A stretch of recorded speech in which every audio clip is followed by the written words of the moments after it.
Bonjour à tous.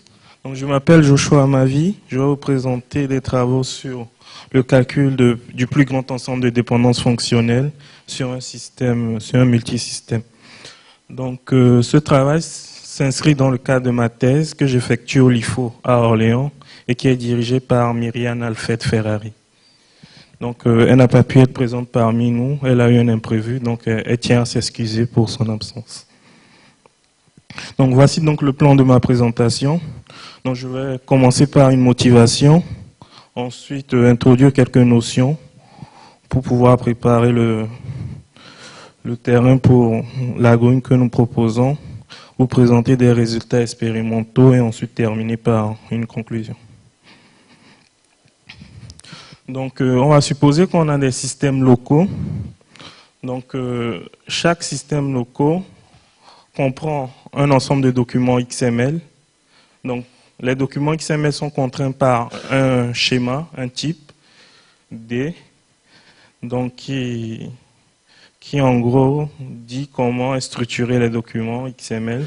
Et ensuite, pour chaque système, on a un ensemble de dépendances fonctionnelles, donc qui sont vérifiées par tous les documents du système. Donc, on aimerait avoir un système global par-dessus qui sera un intermédiaire des systèmes locaux. Et ce système va interagir avec les systèmes locaux. Et lorsque une application extérieure pose une requête sur l'ensemble, donc en gros, il va répondre à la place de tous ces systèmes locaux. Donc ce système local, oui.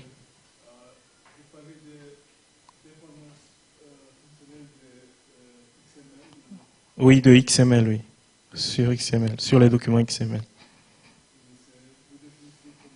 Ouais, je vais y arriver tout à l'heure. Donc disons qu'on a des contraintes et on aimerait savoir quelles sont les contraintes qu'on peut trouver pour le système global. Donc, ce système global doit respecter aussi un type D qui est en gros une évolution des systèmes locaux, du type des systèmes locaux. Donc ce type doit accepter tous les documents qui sont disponibles dans les systèmes locaux et ensuite un ensemble de dépendances fonctionnelles, donc qui sera le plus grand ensemble de dépendances fonctionnelles qui seront vérifiées par tous les systèmes, tous les documents qui sont dans les systèmes locaux. Donc dans ce papier, on propose une méthode pour calculer l'ensemble grand F. Donc une fois qu'on a cet ensemble, donc ça assure donc la cohérence, qu'il y a une cohérence entre les documents qui sont là, il n'y a pas de documents en contradiction entre eux. Donc un document XML, nous le représentons par un arbre. Donc dans les nœuds donc sont les balises du document et au feuille on a les valeurs. Donc pour interroger ce document, on utilise un langage de chemin qui s'appelle PL, qui est une sous-classe de ISPAF. Donc, avec ça, on peut définir des chemins simples, c'est-à-dire des chemins qui vont de la racine jusqu'aux feuilles. Donc, un exemple, jusqu'à hier, j'ai pu paper hier. Et on peut définir aussi des chemins où on précise la racine et quelques chemins. Et on veut atteindre, par exemple, le nœud ID. Donc, on ne dit pas forcément par quel nœud on doit passer pour y arriver. Donc, sur cet exemple, pub / id, en gros, ça représente le chemin qui vient là et ce chemin qui est là. Donc, sur ces documents, donc sur ce langage de chemin, je vais introduire deux fonctions. Donc, la fonction de préfixe. Donc, si on a deux chemins, le premier qui arrive à name, et l'autre qui arrive à... donc le premier qui arrive à name, d'accord, un chemin qui arrive jusqu'à name, un préfixe possible pour ce chemin, c'est un chemin qui s'arrête à autant. Donc ensuite, je vais définir la notion du plus long préfixe commun. Donc là, j'ai deux chemins, donc un qui arrive à hier, et un autre qui arrive à autant, et j'ai le plus long préfixe commun de ces deux chemins qui est paper, qui est là, paper. Donc, les dépendances fonctionnelles sur XML, donc en gros, c'est composé de 3 parties. Donc, on a une première partie qui est le contexte, qui est le chemin contexte. Donc, c'est à partir de ce nœud dans l'arbre qu'on va satisfaire la dépendance. Donc, en gros, on va satisfaire la dépendance à partir du nœud contexte. Et ensuite, on a un ensemble de chemins. Donc, un ensemble de chemins qui détermine la partie gauche des noms de dépendance et un ensemble de chemins à droite. Donc, on peut en prendre, on peut considérer qu'un seul, puisqu'on peut décomposer les chemins en plusieurs dépendances où on a une seule à droite. Donc, qui détermine la partie droite du chemin. Donc, notamment sur cet exemple, on dit quoi? On dit que si on, sur une liste de publications, sur une base de données sur les publications, si on connaît le titre, le nom du papier et la conférence, le titre, la conférence et l'année, alors on peut connaître le nombre de pages de ce papier. Donc on ne peut pas avoir de papiers qui ont ces informations et sur le nombre de pages différents, qui ont des différentes valeurs. Donc par rapport au relationnel, donc les attributs chez nous seront les chemins dans le document XML. Donc voici quelques exemples pour montrer un peu ce qu'on peut exprimer avec ce type de dépendance fonctionnelle. Donc là j'ai pris un exemple. Donc le contexte c'est A et la dépendance nous dit que le chemin qui arrive jusqu'à C et D détermine le nœud A qui est là. Donc comme le contexte est A, donc on va vérifier la dépendance dans chaque sous-arbre qui ont comme racine A. Donc, dans ce cas, on a bien que la dépendance est satisfaite. Donc, dans ce cas, elle est valide. Et pareil aussi là, on n'a pas de deux tuples qui ont la même valeur à gauche et qui sont différents à droite. Donc, on a deux types d'égalité pour comparer les nœuds. Donc, on a l'égalité par valeur, donc qui permet de comparer les valeurs aux feuilles lorsqu'on prend un nœud dans l'arbre. Et on a l'égalité par nœud, en gros, qui dit que les nœuds se trouvent à la même position dans l'arbre. Donc, si je reprends la même dépendance et je me situe je situe mon contexte à la racine, alors cette dépendance est violée parce que là, j'ai deux tubes de valeurs. Ce B et ce B, ils ont les mêmes valeurs pour C et D, mais les nœuds sont différents. Les nœuds ne sont pas à la même position. Donc, ma dépendance est violée. Et si je prends la même, mais cette fois-ci, je considère l'égalité par valeur, alors dans ce cas, la dépendance est satisfaite parce que si je prends les deux B qui sont là, ils sont égaux par valeur. Au feuille, on a les mêmes valeurs. Donc, une fois qu'on a défini les dépendances fonctionnelles, on aimerait pouvoir raisonner avec. Donc, c'est-à-dire, si je prends une dépendance fonctionnelle, j'aimerais savoir quel est l'ensemble des dépendances fonctionnelles que je peux déduire à partir d'une dépendance fonctionnelle donnée. Donc pour cela, on a besoin de systèmes d'axiomes, donc de règles d'inférence pour pouvoir inférer les règles. Donc sur XML, donc on voit bien que les trois axiomes sur les relationnels, la réflexivité, l'augmentation et la transitivité aussi marchent. Donc ensuite à cela, on va rajouter d'autres dépendances qui sont liées à la structure hiérarchique de XML sur les chemins. Donc le premier sera le branch prefixing. En gros, lorsqu'on a un ensemble de chemins qui détermine un chemin qui est à droite, donc avec cette dépendance, on va pouvoir remplacer des chemins dans l'ensemble de gauche par leur préfixe et cet ensemble continue par déduire le chemin qui est à droite. Donc sur cet exemple, donc j'ai la dépendance qui arrive jusqu'à C et I qui détermine le chemin F qui est là. Donc les préfixes qu'il faut choisir doivent se trouver. Donc là je calcule le plus long commun préfixe entre le chemin C et le chemin F, donc c'est S. Donc pour remplacer F par un préfixe, je dois choisir le préfixe entre ce plus long commun préfixe et le chemin C. Donc sur cet exemple, donc, je peux déduire que B et G déduit aussi F, et comme S est préfixe de C et I, alors S aussi, S tout seul peut déduire F. Donc ensuite, on a l'axiome qui dit que lorsqu'on prend un chemin, alors ses ancêtres sont uniques dans l'arbre. Donc, si je considère l'égalité par nœud, si je prends le chemin AB, alors le chemin AB déduit le chemin A ou le chemin contexte qui est R. Donc aussi, on a l'axiome qui nous dit que dans un document XML, on a l'unicité d'un attribut. Donc un chemin ne peut avoir qu'un seul attribut pour un chemin donné, donc qui est là. Donc elle est vraie aussi bien pour l'égalité par valeur et l'égalité par nœud. Donc ensuite, on a l'unicité de la racine. Donc dans un document XML, on n'a qu'une seule racine.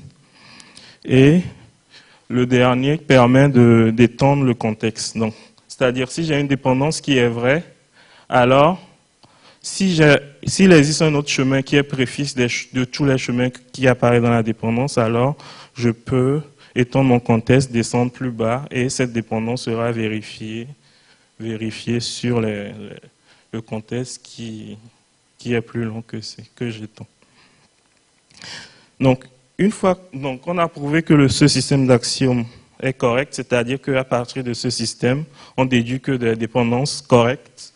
Et ensuite, c'est complet, c'est-à-dire que toutes les dépendances qu'on va pouvoir déduire avec, on les déduit toutes et on n'en oublie pas. Donc, la fermeture transitive d'un ensemble de dépendances fonctionnelles, en gros, c'est l'ensemble de toutes les dépendances que je peux déduire à partir de cet ensemble. Donc, si je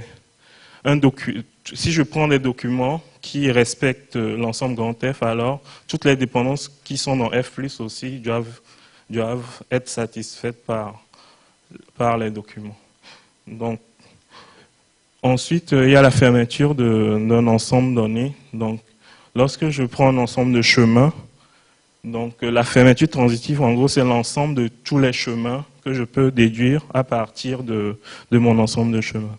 Donc, c'est-à-dire que si j'ai un chemin qui appartient à cet ensemble, alors la dépendance X donne ce chemin aussi est vrai. Donc, je vais vous présenter maintenant l'algorithme qu'on propose. Donc, ce qu'on souhaite faire, c'est de pouvoir, donc à partir de plusieurs systèmes qui ont des dépendances fonctionnelles chacune, de pouvoir calculer le plus grand ensemble de dépendances fonctionnelles qui sera satisfaite par les documents de chaque système. Donc pour cet exemple, je vais juste supposer que j'en ai deux. Donc l'idée au fait, c'est... Donc une approche naïve serait de calculer toutes les dépendances fonctionnelles que je peux déduire à partir de l'ensemble grand F et ensuite de les analyser une à une pour savoir si je les garde ou pas. Donc, pour pouvoir décider si je les garde, donc j'ai trois conditions à vérifier. Donc, la première, donc je prends une dépendance dans la fermeture transitive F+. Donc, je vérifie ces chemins, donc le chemin de droite. Donc, je vais vérifier si ce chemin de droite, s'il existe dans les documents du deuxième système. Donc, s'il n'existe pas, donc cette dépendance ne peut pas être violée parce que le deuxième système ne connaît pas ce chemin. Donc, je vais garder cette dépendance. Je vais faire pareil pour la partie gauche. Donc, je vais vérifier si il y a un chemin de la partie gauche qui n'est pas connu par le deuxième système. Si c'est le cas, alors cette dépendance ne peut pas être violée par les documents du deuxième système. Donc, je vais le garder. Donc, dans le cas où les chemins qui sont à gauche et qui sont à droite sont connus du deuxième système, alors, donc, ce que je fais, je prends l'ensemble des chemins qui est à gauche de la dépendance, donc le X. Donc, ce que je vais faire, je vais calculer la fermeture de ce X par rapport aux dépendances du deuxième système. Donc, si j'ai mon chemin à droite A qui est dans cet ensemble, alors ça veut dire que les documents du deuxième système ne vont pas violer cette dépendance. Donc, je vais pouvoir la garder. Et je fais la même chose aussi pour le deuxième système pour pouvoir déduire mon ensemble grand F. Donc, qu'est-ce que calcule en réalité cet algo? En gros, c'est l'intersection de la fermeture transitive des deux ensembles. Union, donc l'ensemble de toutes les dépendances. Donc K1, c'est l'ensemble de toutes les dépendances que je peux déduire à partir du premier du premier ensemble, de telle sorte qu'il existe un chemin au moins à gauche ou à droite qui n'est pas connu par le deuxième système, et pareil, union K2, l'inverse, par rapport au deuxième système. Donc les inconvénients pour ce tableau, c'est qu'il manipule de grands ensembles de dépendances fonctionnelles. Donc comme on calcule la fermeture transitive, on va manipuler beaucoup de dépendances, et ce qui fait que le temps d'exécution est élevé. Donc pour pouvoir améliorer cela, ce qu'on va faire, on va plutôt travailler sur les ensembles des dépendances fonctionnelles des systèmes locaux directement. Donc si on fait cela, donc on va plutôt proposer une couverture pour l'ensemble maximal. Et une couverture, en gros, c'est un ensemble qui est équivalent à mon ensemble maximal, de telle sorte que la fermeture de ma couverture est égale à la fermeture de l'ensemble maximal. Donc, cet ensemble est beaucoup plus petit que F, donc plus avantageux. Donc, comment je fais pour calculer la couverture? Donc, je vais procéder par le même raisonnement que tout à l'heure. Donc, je vais prendre les dépendances qui sont dans le système local et je vais les analyser. Donc, je vais faire les mêmes tests. Si c'est vrai, à ce niveau, je les mets dans la couverture. Et dans le cas où je ne peux pas mettre ma dépendance dans la couverture, donc ça suppose que je dois l'enlever. Et pour pouvoir l'enlever, si je l'enlève directement, je vais éviter certaines dépendances. Donc, s'il y a une dépendance qui est dérivée en utilisant la dépendance que je veux enlever, et que cette dépendance est supposée être dans le cover de F, alors le fait d'enlever F va me faire sauter cette dépendance. Donc, ce que je vais faire, je vais calculer donc, la fermeture transitive juste au moment où j'en ai besoin. Donc, je calcule les dépendances qui sont dérivées, dont la dérivation utilise la dépendance que je veux enlever, et je vais les ajouter pour pouvoir les analyser aussi. S'ils passent les tests, ils seront dans le cover de F, et s'ils ne les passent pas, ils n'y seront pas. Donc, comment je calcule l'ensemble des dépendances fonctionnelles à ajouter lorsque j'en retire un? Donc là, j'ai un exemple de dérivation. Donc, j'ai cette dépendance. Donc, en gros, je vais dériver la dépendance Y donne B. Donc, j'utilise la dépendance X donne A qui est là, que je vais supprimer. Donc, si j'ajoute Y donne A à mon ensemble de dépendances, alors je vais pouvoir déduire Y donne A et Y donne B sans passer par X donne A. Et pareil, si j'ajoute X donne B, je vais pouvoir déduire X donne B et Y donne B aussi. Donc pour pouvoir faire ça, on a défini deux fonctions. Donc la première, au fait, elle calcule la fermeture en une étape à partir d'un ensemble de chemins. Donc je prends un ensemble de chemins, donc je m'intéresse juste à une étape de la fermeture transitive, dont je vais atteindre tous les chemins en appliquant les systèmes d'axiomes une seule fois. Donc pareil, j'aimerais aussi connaître à partir d'un ensemble de chemins tous les ensembles qui arrivent à cet ensemble. Donc tous les ensembles de chemins qui dérivent mon ensemble. Donc en gros, c'est la fermeture dans le sens inverse, et je vais le faire en une seule étape. Donc là, j'ai la dépendance que je veux supprimer. Donc, je calcule alors la fermeture en une étape de A. Donc, j'obtiens des chemins. Et l'idée, c'est de créer des dépendances entre X et ces chemins. Comme je ne peux plus passer par A pour les atteindre, alors je vais créer directement le lien entre X et ces chemins. Je fais pareil dans le sens inverse. Je calcule la fermeture transitive inverse en une étape pour X. Donc, j'ai un ensemble de chemins. Donc, pour chaque ensemble, je vais créer un lien entre ces ensembles et A. Et ensuite, bon, pour l'axiome A4 aussi, je me sers de cette dépendance. Et si j'ai des ensembles qui vérifient les conditions de cet axiome, alors ces chemins peuvent dériver A aussi. Donc je vais les ajouter et en ce moment, je pourrais supprimer ma dépendance sans problème, sans casser la dérivation des autres dépendances. Donc le H, en gros, c'est l'union de toutes les dépendances que je calcule ici. Donc on a prouvé que l'algorithme calcule bien la couverture de F, calcule bien la couverture de F. Donc je vais vous présenter la comparaison qu'on a faite des deux algos.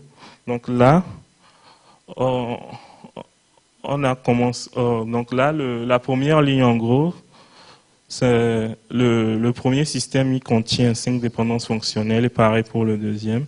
Donc en calculant la fermeture, on voit bien qu'on a à peu près 3000 dépendances.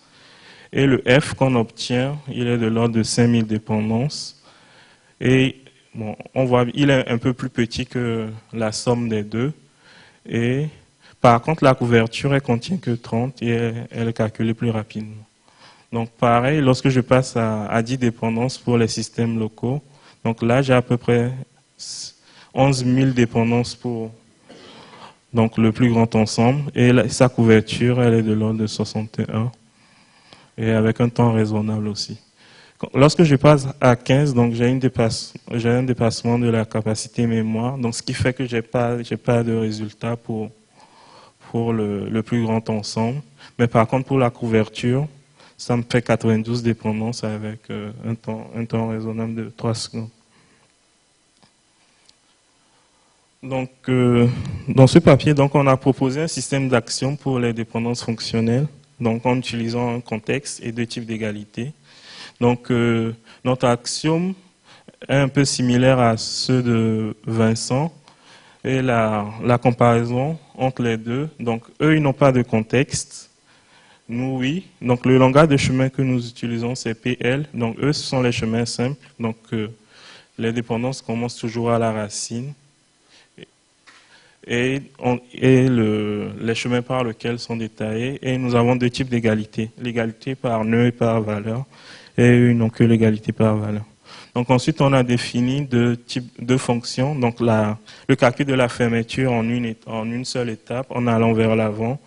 Et le calcul de la fermeture en une étape en allant vers l'arrière. Donc, à partir d'un ensemble de dépendances fonctionnelles, on arrive à calculer la couverture, donc les dépendances dont on a besoin au niveau du système global pour pouvoir assurer la cohérence entre les données des systèmes locaux.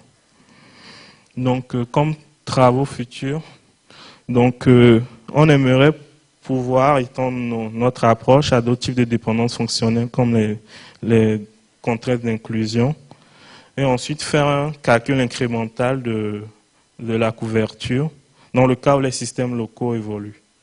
Donc on aimerait, quand ils évoluent, ne pas tout recalculer mais calculer juste ce dont on a besoin pour ajouter ou enlever à la couverture. Donc pour les dépendances qu'on n'a pas pu ajouter, donc l'idée c'est de pouvoir les ajouter dans le cas où tous les documents respectent cette dépendance, donc on va pouvoir les ajouter, ou dans le cas où il y a incohérence entre les données, de pouvoir corriger les données, dans le cas où c'est pas trop coûteux, pour pouvoir rajouter les dépendances dans la couverture. Donc la dernière étape, dans mon équipe, donc, il y a eu des travaux qui permettent de valider, c'est-à-dire, lorsque j'ai un ensemble de dépendances fonctionnelles, de pouvoir dire si cet ensemble est satisfait par un document. Donc, l'idée, c'est de pouvoir appliquer ce validateur pour pouvoir vérifier si cover de F est satisfait par les documents des systèmes locaux dans une approche MapReduce. Donc, je vous remercie pour votre attention.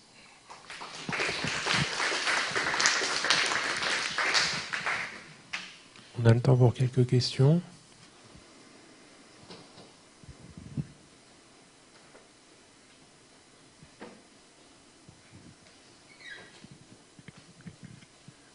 Merci pour cet exposé. Dans le cas classique des relations, dans l'argument d'une façon de prouver la complétude, c'est d'exhiber des contre-exemples. Et cette méthode conduit à ce qu'on appelle les relations de Armstrong, où on a toutes les DF de la couverture qui sont vérifiées et que celles-ci. C'est-à-dire si on voit qu'on minerait comme tout à l'heure, on trouverait exactement la couverture et rien d'autre. Donc du coup c'est un exemple canonique. On donne un ensemble d'EDF et on a une relation particulière qui caractérise exactement ça. Est-ce qu'il y a quelque chose de similaire pour les arbres XML? C'est-à-dire on donnerait un ensemble de dépendances et on aurait un document XML qui serait particulièrement canonique où toutes les DF qui sont vraies dedans sont vraies et celles qui sont fausses ne sont pas respectées. Oui, c'est tout à fait la même approche. C'est tout à fait la même approche. Donc on considère en gros un document où on a tous les chemins possibles dans le... On a tous les chemins qu'on peut avoir dans le document et après on a deux valeurs possibles pour chaque chemin pour pouvoir valider les dépendances et puis on raisonne à partir de cet arbre pour faire la complétude. D'accord, donc vous pourriez exhiber en tirant des valeurs au hasard un document qui est particulièrement représentatif de la collection de DF, pareil. Oui. D'accord. Merci. Est-ce qu'il y a d'autres questions? J'avais une question sur MapReduce à la fin. Donc ça évoque du calcul parallèle. Est-ce que ce qu'on a vu un petit peu précédemment sur le calcul parallèle de DF, ça pourrait s'appliquer dans votre cadre? Donc tout à l'heure, c'était appliqué sur les données. On voulait découvrir les dépendances à partir des données. Mais dans ce cas, c'est juste un validateur qui permet de dire que une dépendance est valide par rapport à la donnée. Donc c'est pas la même approche. Donc l'algo qui est utilisé pour pouvoir faire ce validateur, en gros, ce sont des automates avec des grammaires d'attributs où on parcourt le document XML en un parcours pour pouvoir décider si elle satisfait la dépendance ou pas.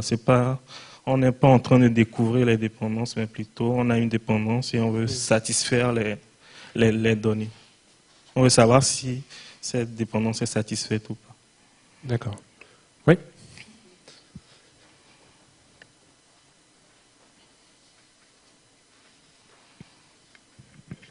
Toujours dans le même ordre d'idée, au final, si on prend un document au départ, on le décompose d'une certaine manière, multitude de fois, et puis on utilise un algorithme qui, lui, va trouver les dépendances qui sont valides dans chacune des parties. Donc on sait dans chaque partie du document quelles sont les dépendances qui sont valides.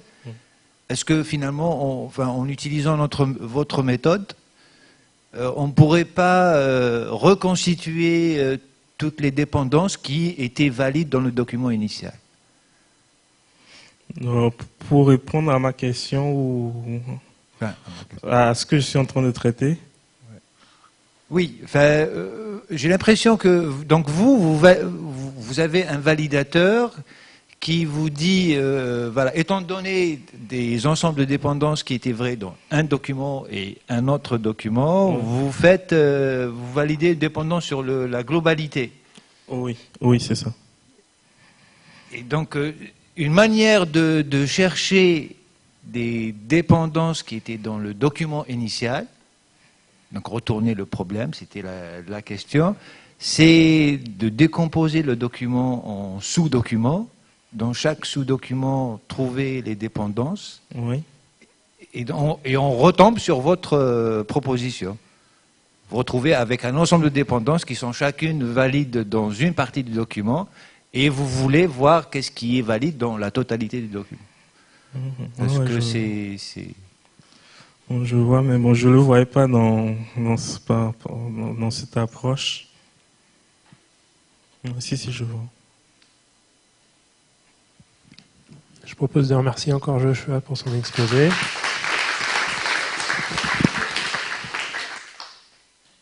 Il y avait une session après job dating qui était prévue. Je ne sais pas s'il y a eu des inscrits ou pas.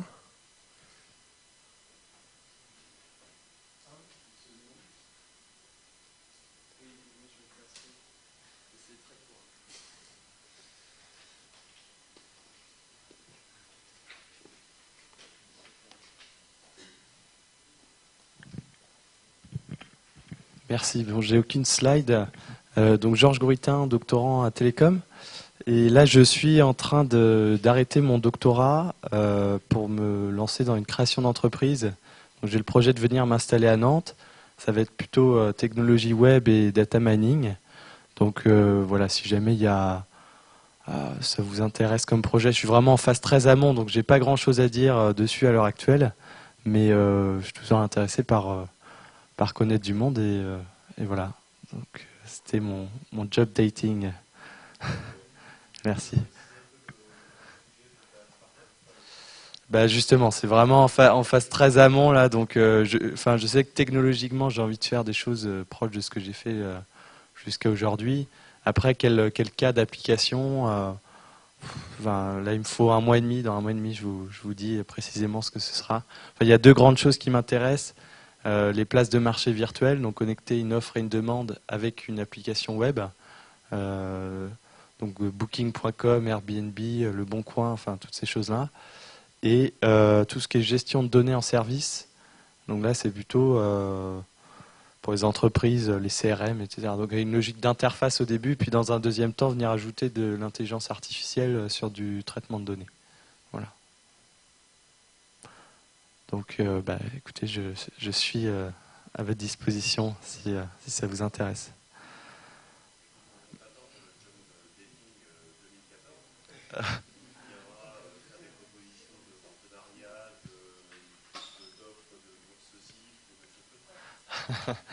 Ouais, si tout se passe bien, ouais. Voilà, on touche du bois.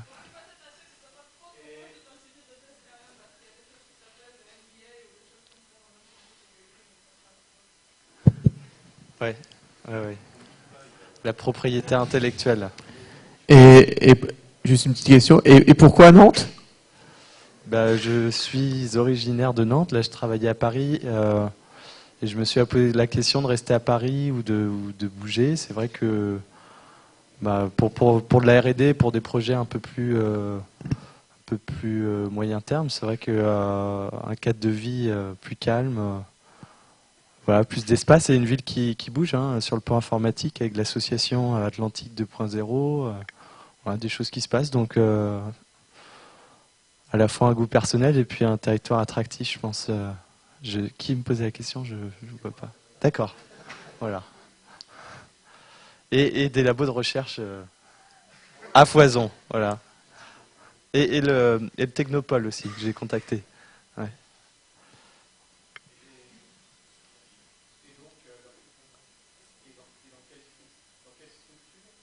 Tu comptes t'installer? Il y a des locaux, il y a des facilités pour avoir des mètres carrés sur Nantes? Il y a ça, je ne suis pas encore là à me poser cette question. Je pense que je peux travailler quelques mois. Parce que j'ai vu qu'il y avait la ruche là qui démarrait, c'est près de la Chantrerie, c'est ça? C'est pour ce genre de choses, non? Alors je suis moins renseigné que vous a priori. Donc je sais qu'il y a beaucoup de pépinières à Nantes, donc il y a possibilité de trouver des locaux sans trop de problèmes, je crois. Après lesquels, voilà, ça je verrai en temps. Là, ils ont consacré quelques millions d'euros là à créer une structure justement pour accueillir des choses de ce type-là, si j'ai bien compris. D'accord. Et je vois Marc qui opine derrière, donc. Ah